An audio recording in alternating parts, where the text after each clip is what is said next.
I wonder what's going on here then. Oh, I see a Black Lives Matter sign. Oh, oh dear, son. Oh dear. That's not worked well for you, has it? Oh dear.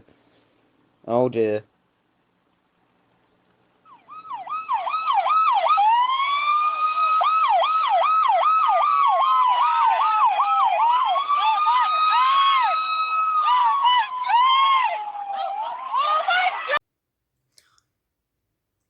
Hello, folks, and welcome back.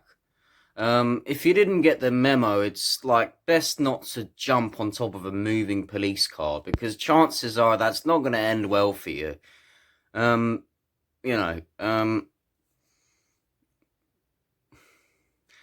a very bizarre sequence of events followed by the pedestrian falling off the police car and rolling across the floor. After this happens, a load of screams as if they're completely shocked and surprised by what's happened. I mean, if you jump on top of a moving police vehicle, don't matter if you're black or white or yellow or purple or green or black and white with stripes, you're gonna get knocked down, and you're gonna that police car. It's not going at that speed. It's not going to have a chance to stop. So, and it may have been, I don't know what the context is, but I'm guessing that they were going to another crime, hence they were going to another crime taking place somewhere else, hence why they were going at such a speed and didn't stop. Ultimately, I don't blame them. If you're gonna be a moron and jump on top of the car, then probably you're gonna get hurt either way. Unless the person had seen it and completely stopped, in which case police work very hard and they have a lot of long shifts and crime scenes or crimes taking place to go to. Might not have a chance to stop. I mean, ugh. This is why you take your meds, folks, because this is what happens. This is why you take your meds. This is why you take your meds. Yeah, this is why you take your meds.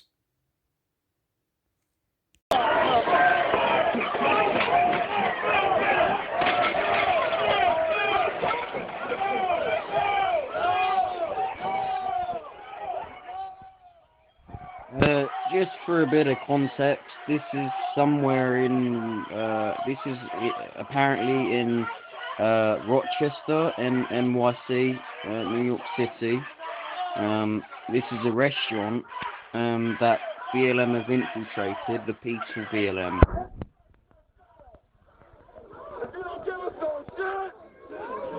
You don't give us our shit!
Black Lives Matter co-founder Patrisse Cullors said during an interview with Real News Network, further adding to the parallels between her movement and the rise of Mao Zedong's Marxist movement in China.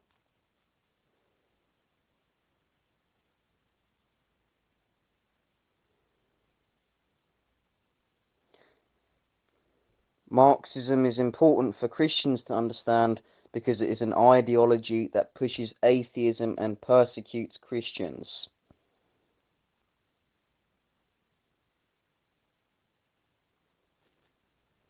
The Chinese believers understand this better than most because they are still suffering under the banner of Marxism. Back to Jerusalem has written several books that talk extensively about the rise of Marxism in China and how the enemy used it to attack the church in one of the most systematically brutal ways ever seen.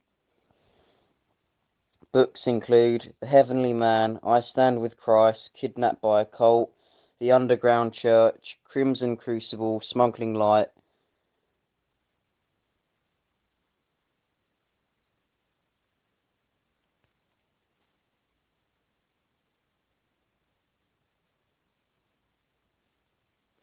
Karl Marx once said, "Religion is the opium of the people," and taught that his fight for oppressed people and religion were incompatible.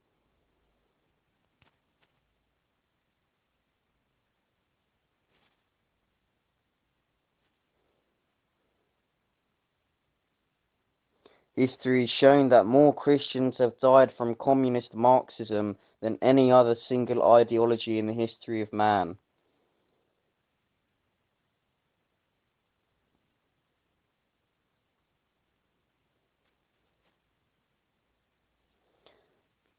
Marxism has been tried on nearly every continent, in different nations, by different cultures, but there has never been a nation on earth that has adopted Marxist teaching and not systematically killed Christians. Not one, ever.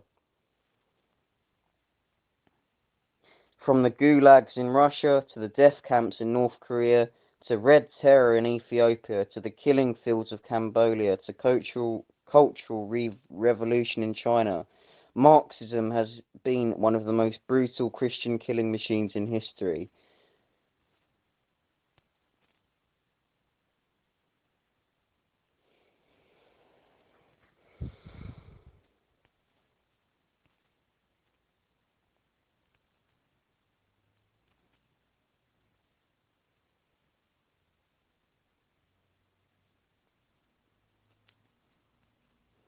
And I think this Marxism belief is really, really shown when we hear such talk of defund the police, tear down the system, tear down the system. They have no idea what they're calling for.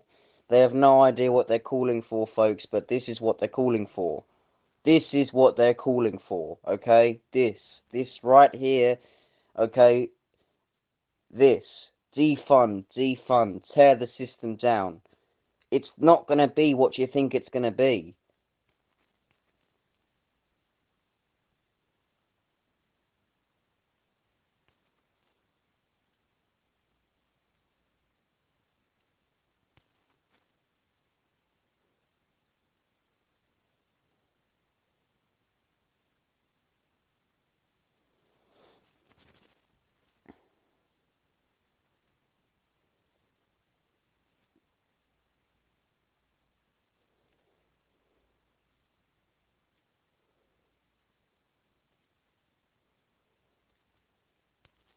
Anyone associated with the history and rise of Mao Zedong can see the similarities between the two movements.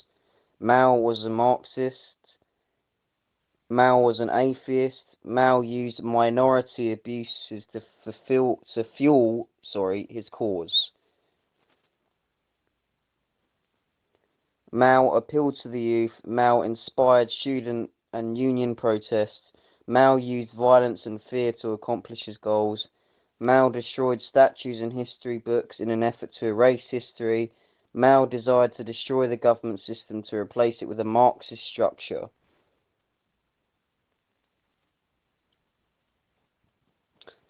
The similarity should not cause fear or hate, but rather an awareness.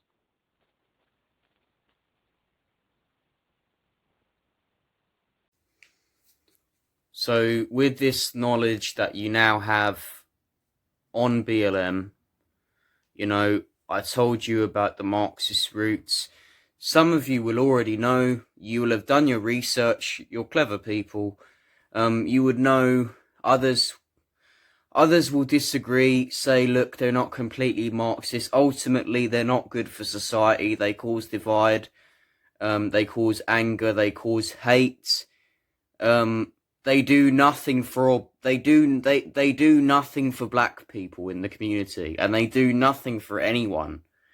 Okay, I will not falsely go and support an organisation because they claim to try to eradicate racism. Lots of movements have tried to do that.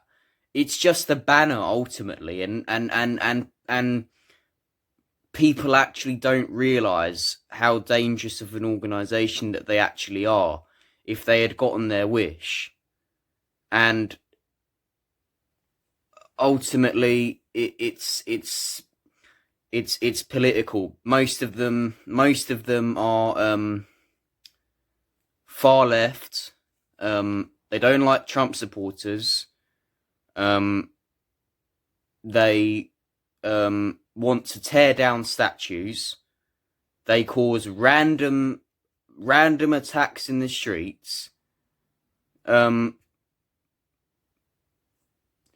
They recently in London, they turned up in a bleeding massive rally.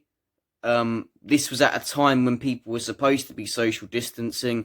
Our government did not enforce it properly, probably because they were too scared to say anything, as, you know, they're an organisation that so staunchly claims to be against racism, that our Conservative government didn't want to act. They were too scared. I really think, ultimately after that happened, I think about couple of weeks later, I read in the news, I read an article that then there was a counter protest by right wingers, which, the government didn't enforce anything on. They just said, do it when BLM are not around. So ultimately, that didn't work. BLM and right wingers ended up clashing, and a lot of people were hurt.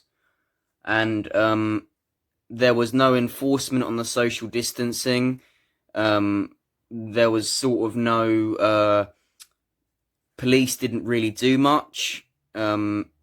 It all kicked off, and ultimately a lot of people were critically injured, or just, well, broken legs possibly, things like that. I know a horse was injured, unfortunately. Listen, the animals didn't do nothing. So this is ultimately what they cause. I would say that the majority of society we have now is non-anti-racist. We have a no-racist, anti-racist society policy now. In most countries, I would say, as you go further, the human rights gets worse. But in terms of actual racial, it's usually minorities. You'll always have splinter groups. There are splinter groups over here. We have, we have British nationalists over here, same as the US have. In some parts in the South, they have extreme right wingers too, and nationalist movements. It's what's going to happen. Ultimately, most of them don't have any power. What Antifa claim to do is challenge these groups. Sorry, quick shift there. So we spoke about BLM just now, and BLM basically claim to want to eradicate racism, except there are many Marxist principles in their ideology, in their thinking, and the way they go about things, and that is the problem. That is the problem. So that's basically BLM. They're a false virtue signaling group that do nothing but cause problems. They aggressively attack anyone who says all lives matter, call us racist, call us counterproductive. Yet all lives do matter. All lives matter or no lives matter. I like to think of it. I don't know what they want, because all lives matter is the definition of equality. Is equality. If you say all lives matter, that is equal in nature. They basically use, as in the article I read, BLM basically uses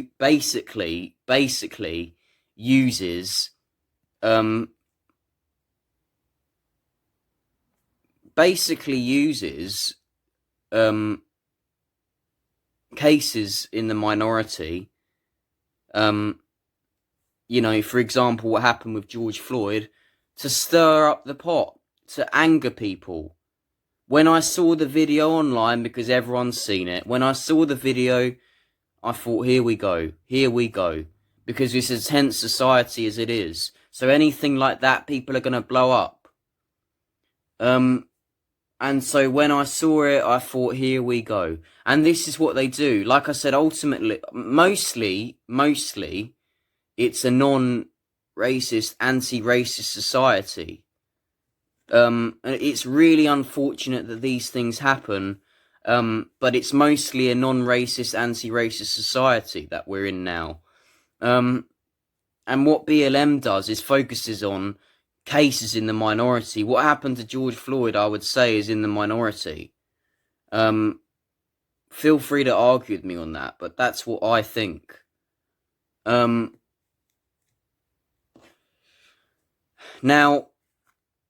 we've more or less established what BLM is. That's BLM, okay? It's a false assumption and false pretense that white privilege still exists when it doesn't. And that racism is somehow rife everywhere again because of one incident. Antifa are very similar. They go around and attack. I think they started in the US. They basically go around and attack far right wingers and intercept rallies where Americans hold up Confederate flags and things like that. But as reported in an article I read, they're the same, in which they turn things hostile, extremely hostile, when they turn up. That's the problem. They don't help. It's very similar to BLM. And now you see, if you have BLM and Antifa join forces, that's a match made in confusion and terror. That's the problem. I'm not, like, I don't exactly have a political allegiance. I just look at things individually. But this is the problem. This is the problem ultimately. They just cause chaos and terror in the streets. If you're going to go and burn flags, like the flag of the country, you are basically turning your back on the country. You say that you're for America, but you're going to go and burn down flags. Well, it's the opposite of pro-American, isn't it? Or you're not thinking about your country when you're doing that. You're sabotaging everything to try and get what you want. Okay? that's ultimately it. That is ultimately it. Many of these things are funded likely by elitists. We've heard that a lot of them could potentially be funded by George Soros. So it's not good. People need to oppose this. People need to oppose this and just come together. You know, the tables are turning. Really, I'm seeing a lot of racism towards whites now and other groups that don't get talked about. The media bias is absolutely incredible. They said revolutionary movement. Not sure what's revolutionary about it. The Soros-run Open Society Foundation is on record with giving Black Lives Matter $33 million this year alone.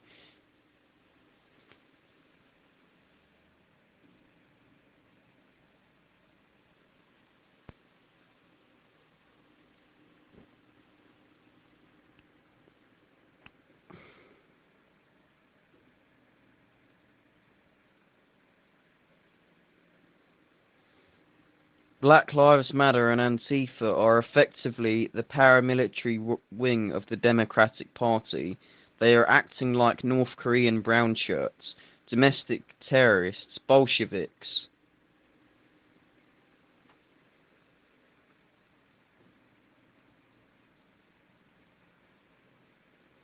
The murder of George Floyd has served as the excuse, not the reason, to launch a nationwide assault on the nation's cities.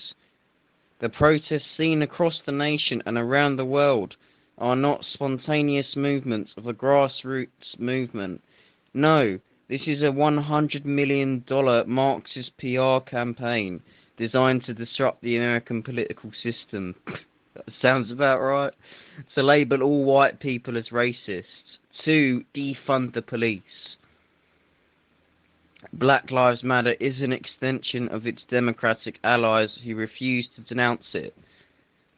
As you heard in the US at the moment, Joe Biden's had plenty of opportunities to denounce the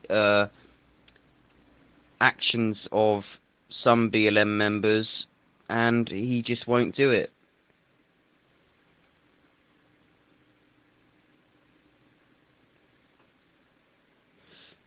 Black Lives Matter and Antifa are hijacking George Floyd's death to advance a rabidly anti-American, anti-police, and operationally anti-black agenda. They have emerged pursuing the prairie fire strategy of opportunistic violence, taken from the Marxist views of Saul Alinsky and the violent 70s political radical group, the Weather Underground.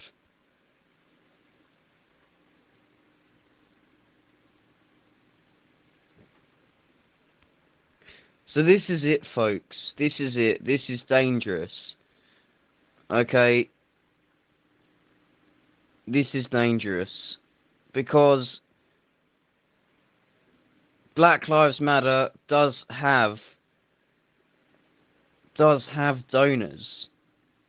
It's not necessarily owned by people like Soros, but it has benefactors and donors. And so does Antifa.